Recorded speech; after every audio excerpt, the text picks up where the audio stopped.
We begin tonight with a top issue for many Granite Staters, something that many tell us they are fed up with, and that is how much everything costs these days. Now, some estimates say costs increased for American families by $700 a month over a 2-year period after COVID.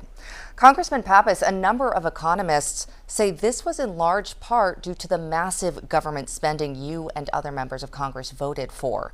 Given we saw the worst inflation since the 1970s, do you still think approving more than $7 trillion in new spending was the right thing to do? And does this change your mind about future spending? Well, thank you for the question, and thanks to WMUR for hosting this debate. It's great to be with you again, Russell.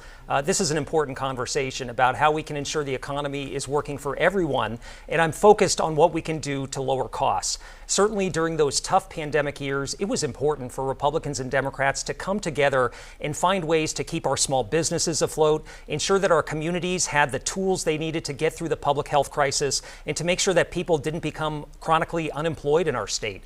And so now that our economy continues to recover and grow, it's important that we focus on those kitchen table issues, how we can lower costs for New Hampshire, because things are too expensive right now. That's why I've taken on the prescription drug companies to drive down the cost of prescription drugs, something that was talked about for a long time in Washington, but we're beginning to make progress on that. It's why I want to invest in affordable housing and childcare in a way that can support the needs of hardworking families in New Hampshire and strengthen our workforce. And it's why I'm proposing to cut taxes for our working families to make sure that we're putting more money back in their pockets and allowing them to keep more of their hard-earned money to deal with increased costs right now.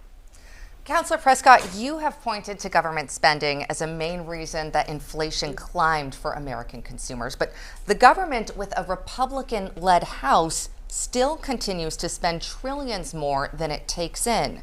Why should Granite Staters believe that you would be able to buck this spending trend and guarantee to your constituents that that would have a real effect on everyday costs? Well, first, thank you very much, Adam Sexton and WMUR. While I was a state senator, we had a 1% GDP deficit, and we have a 6% GDP deficit for our spending in Washington, D.C. We need to address it, as I addressed it in the state Senate. Make sure we look at the bottom line for every program we have in state government.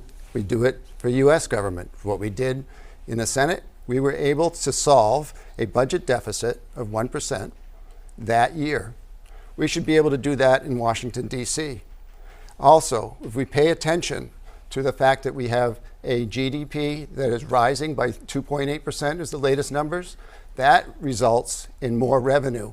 If we hold the line on spending, lower spending where we can, line by line on an item by looking at our needs and our wants and making sure we take care of our needs, we can also say by holding the line, we will have money that is given to us by increased revenue due to the GDP increase, and we will lower our budget deficit and drive down inflation.